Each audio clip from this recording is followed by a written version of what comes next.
One, two, three, yo.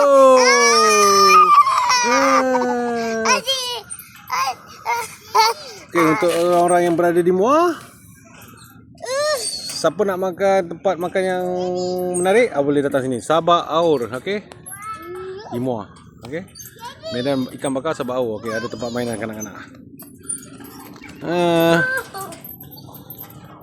Mak pak sama ada selepas makan atau sebelum makan, kena layan anak-anak makan sini dulu.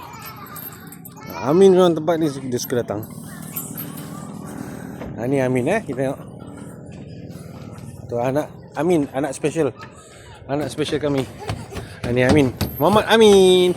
Amin and bro. So ni adik dan abang dia. Tu abang lah. Okey. Jangan lupa like, follow and share. Assalamualaikum. Bye bye. Okey, bye bye Amin. Bye bye. Bye bye Amin. Bye bye.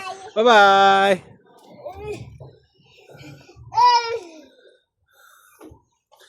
Okay, sliding. Hurry up. Here, sliding. Sini. Sliding, Amin. 1, 2, 3. Tak naik lagi.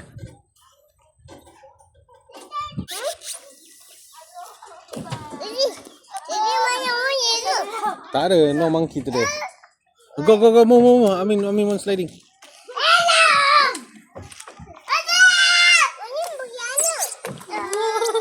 Oh. Inilah pesa yang paling tinggi.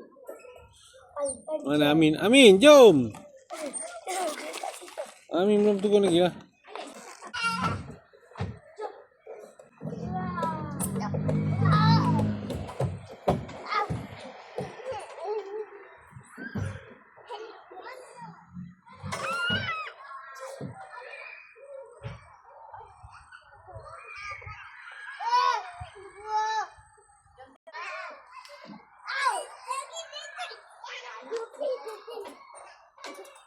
Kita bawa ke sana. Amin.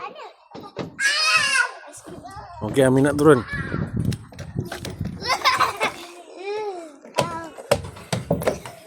Wow.